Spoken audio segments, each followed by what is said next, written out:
Hello everyone, I hope each one of you is keeping safe. तो क्या है, हमने इस टॉपिक में करोजन के बारे में पढ़ा है। ऑल्दो करोजन एंड रैंसिडिटी हम ऑलरेडी फर्स्ट चैप्टर में कवर कर चुके हैं, मैंने उसकी अलग से वीडियो भी बनाई हुई है। बट इस चैप्टर में एक्सक्लूसिवली हम ये स्टडी करेंगे कि इससे रिलेटेड क्या क्या क्वेश्चंस आ सकते हैं, करोजन को प्रिवेंट कैसे किया जा सकता है, अलॉइंग क्या होती है, ये सब चीजें हम वीडियो में कवर करेंगे। छोटी सी वीडियो रहेगी। So let's start with the video.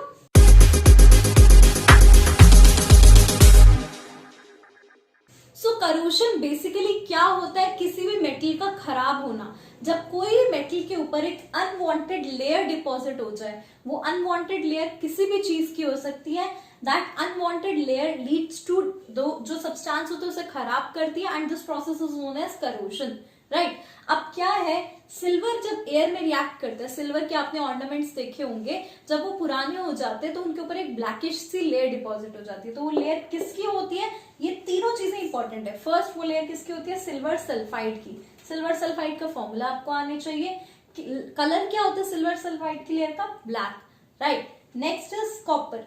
Copper जब एयर में कार्बन डाइऑक्साइड के साथ रिएक्ट करता है तो कॉपर के ऊपर एक ग्रीनिश लेयर बन जाती है। मैंने यहाँ कलर्स भी मेंशन करे, ग्रीनिश लेयर बन जाती है। That is called basic copper carbonate. Basic copper carbonate का फॉर्मूला होता है CuCO3.CuOH2।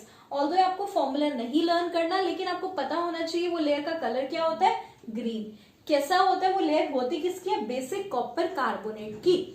Next is when iron, ये तो बहुत कॉमन चीज है। जब आयरन मॉइस्चर और एयर और मॉइस्चर के कांटेक्ट में आता है तो उसके ऊपर एक लेयर डिपॉजिट हो जाती है ऑक्साइड की, आयरन ऑक्साइड .XH2O। क्या होता है, अभी ये चीज मैं समझाऊंगी एक्स का मतलब क्या है, but anyways this is called rust. अब इसी के बारे में हम डिटेल में स्टडी करेंगे। आप चाहो तो एक नोट डाउन भी कर सकते हो कि कलर कौन कौन सा होता है और लेयर्स कौन कौन सी डिपॉजिट हो सकती हैं, राइट। सो एनीवेज आगे कंटिन्यू करते हैं हम अपना आयरन आर्टिकल के साथ।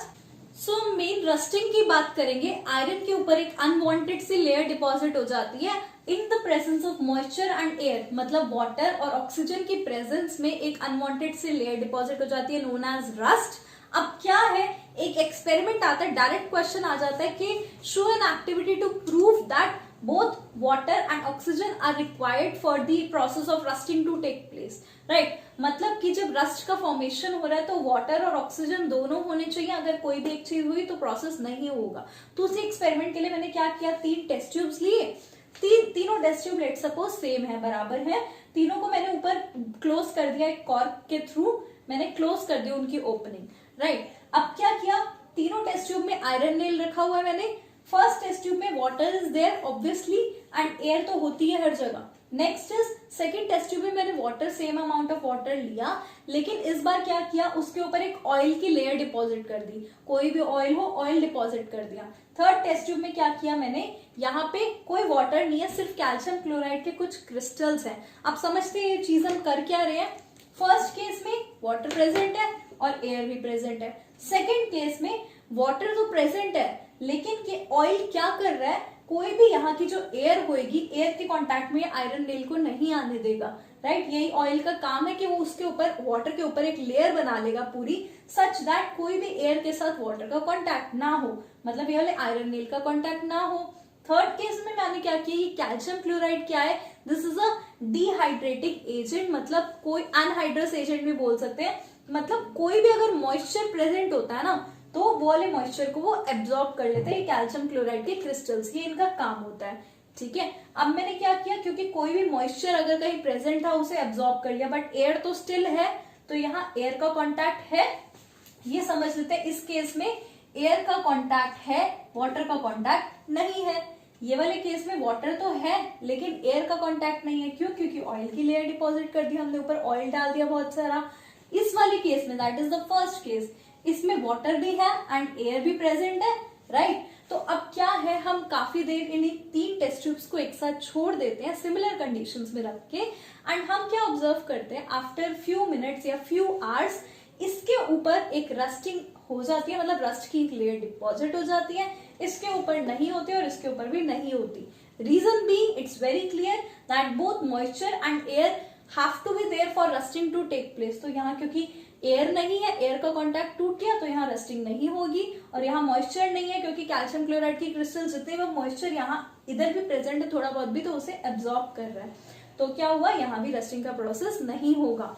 सो hence prove through this experiment that both moisture and oxygen या फिर air is responsible for rusting to take place. अब होगा क्या, आयरन के ऊपर एक ऑक्सीजन की लेयर डिपॉजिट हो जाती है, right. Fe3 plus O2 minus crossover rule से Fe2O3 बनेगा, तो ये आयरन ऑक्साइड बना. साथ में क्या है, कुछ अमाउंट ऑफ मॉइस्चर भी होता है. यही चीज मैं आपको समझा रही थी. डॉट XH2O मतलब ये डॉट क्या है, वाटर ऑफ क्रिस्टलाइजेशन. हमने सेकंड चैप्टर में पढ़ा हुआ है वाटर ऑफ क्रिस्टलाइजेशन क्या होता है. इन केस आपको नहीं पता तो आप मेरी वीडियो रेफर कर सकते हो. तो क्या हुआ, और X मैंने इसलिए लिखा क्योंकि डिपेंड करता है कि कितने मॉलिक्यूल्स ऑफ वाटर अटैच्ड है. यहाँ फिक्स नहीं होता कि X का नंबर क्या है, 1 2 3, दैट डिपेंड्स ऑन कितना ज्यादा मॉइस्चर के कांटेक्ट में आयरन आया, उसके अकॉर्डिंग ये नंबर चेंज हो सकता है, राइट. तो ये रस्ट का फॉर्मूला है Fe2O3.XH2O. अब ये तो हमने समझ लिया फिनोमिना रस्टिंग का. अब बात आती है हाउ टू प्रिवेंट रस्टिंग और generally how to prevent the process of corrosion. तो वो सारी चीजें हम समझते हैं. सो बात आती है कि ये जो प्रोसेस है करोजन का, इसे प्रिवेंट कैसे किया जा सकता है.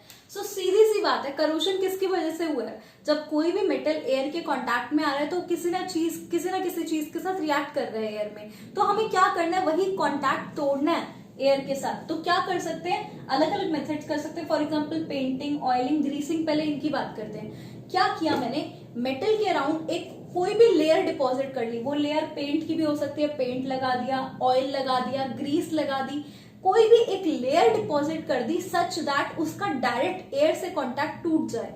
अब जब डायरेक्ट एयर से कांटेक्ट टूट जाएगा तो क्या होगा, रस्टिंग या फिर करोजन, कोई भी करोजन है चाहे कोई भी मेटल के ऊपर है, वो प्रिवेंट होएगी, right. Next is galvanisation. Galvanisation भी क्या है, यहाँ सिंपल लेयर डिपॉजिट करने की जगह हमने क्या किया, एक जिंक की लेयर डिपॉजिट कर दी. अब ये गैल्वेनाइजेशन क्या होता है एग्जैक्टली, जब आयरन और स्टील के ऊपर हमने क्या करते हैं, एक जिंक की लेयर डिपॉजिट कर देते हैं which prevents it from rusting. अब रस्टिंग से कैसे प्रिवेंट होगा, जब मैंने आयरन आर्टिकल के ऊपर एक जिंक की लेयर डिपॉजिट कर दी तो क्या होगा, मॉइस्चर का भी कॉन्टैक्ट टूट गया और ऑक्सीजन का भी कॉन्टैक्ट टूट गया, तो ये रस्टिंग का प्रोसेस प्रिवेंट हो जाएगा.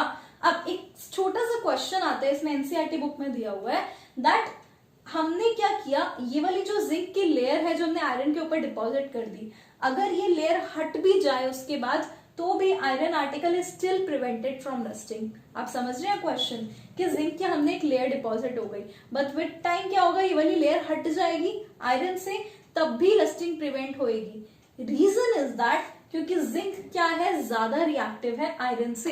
रिएक्टिविटी सीरीज वापस देखो, जिंक और आयरन में जो रिएक्टिविटी है वो जिंक की ज्यादा है, जिंक ऊपर है रिएक्टिविटी सीरीज में. हमने लास्ट टू लास्ट वीडियो में रिएक्टिविटी सीरीज देखी थी. अब क्योंकि जिंक ज्यादा रिएक्टिव है आयरन से, तो एयर में अगर ऑक्सीजन प्रेजेंट है तो ये क्या करेगा, जिंक खुद ऑक्सीजन से रिएक्ट कर लेगा और जिंक ऑक्साइड फॉर्म हो जाएगा. अब इसका जिंक ऑक्साइड फॉर्म हो गया तो अगेन जिंक ऑक्साइड की लेयर बन गई.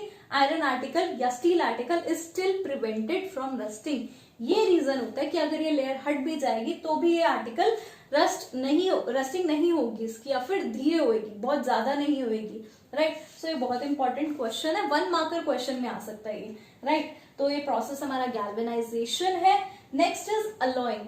अब अलॉयज क्या होते हैं, the alloys are generally mixtures of two metals और a metal and a non metal. ये आपने जूनियर क्लासेस में पढ़ा हुआ है. तो ये कैसे रस्टिंग प्रिवेंट करता है हम वो देखते हैं. सो क्या होता है, alloys are basically homogeneous mixtures of two metals और a metal and a non metal. ये हमने जूनियर क्लासेस में 9th क्लास में ये वाली चीज देखी थी, राइट. तो अब क्या है, दो मेटल्स या फिर एक मेटल और नॉन मेटल का मिक्सचर है. हमने क्या किया, लेट सपोज आयरन के साथ हमने कुछ अमाउंट ऑफ कार्बन डाल दिया, राइट. कार्बन क्या है, नॉन मेटल है, आयरन क्या है, मेटल है. तो एक मेटल और नॉन मेटल कंबाइन कर दिया. अब इससे क्या होगा, आयरन की प्रॉपर्टीज में चेंज आ जाएगा, राइट. तो अब प्योर आयरन क्या करता है, जल्दी से रस्ट हो जाता है जब एयर और मॉइस्चर के कांटेक्ट में आता है. लेकिन अब क्योंकि आयरन के साथ small amount of carbon mix है तो वो जल्दी रस्टिंग नहीं होगी. तो यही रीजन होता है अलॉयज का. ये फर्स्ट ऑफ ऑल प्रिपेयर कैसे करते हैं, पहले जो भी मेटल लेना है जिसका हमने प्रिवेंट करना है फ्रॉम करोजन, वो इनिशियली वो मेटल लेते हैं और उसके साथ दूसरा मेटल या नॉन मेटल जो यूज कर रहे हैं हम, वो लेते हैं और उन दोनों को एक डेफिनेट प्रपोर्शन में मिक्स करते हैं। जरूरी नहीं है 50-50%, बट डिपेंड करता है कि हमने कैसा मिक्सचर तैयार करना है, कैसा अलॉय तैयार करना है, उसके बेसिस पे हम वो प्रिपेयर करते हैं, राइट। अब बात आती है कि प्रिवेंट कैसे करते हैं करोजन का process, because this is a very important reasoning based question, क्योंकि अलॉय बनने के बाद वो पर्टिकुलर मेटल की प्रॉपर्टी चेंज हो जाती है, राइट। चाहे वो आयरन है, चाहे वो कोई मर्जी मेटल है, the metals change their properties when they form alloys, and this is the reason why this prevents them from corrosion, right. अब क्या है, कुछ अलॉयज है जो आपके क्वेश्चन में आ सकते हैं, एमसीक्यू फॉर्म में आ सकता है। ब्रास क्या है, that is alloy of copper and zinc. Bronze is an alloy of copper and tin, ये SN क्या है, tin. Solder is an alloy of lead and tin. Similarly, amalgam, कोई भी अलॉय मर्क्यूरी का होगा, मर्क्यूरी जब किसी के साथ रिएक्ट करेगा कोई मेटल नॉन मेटल के साथ, then it is called amalgam.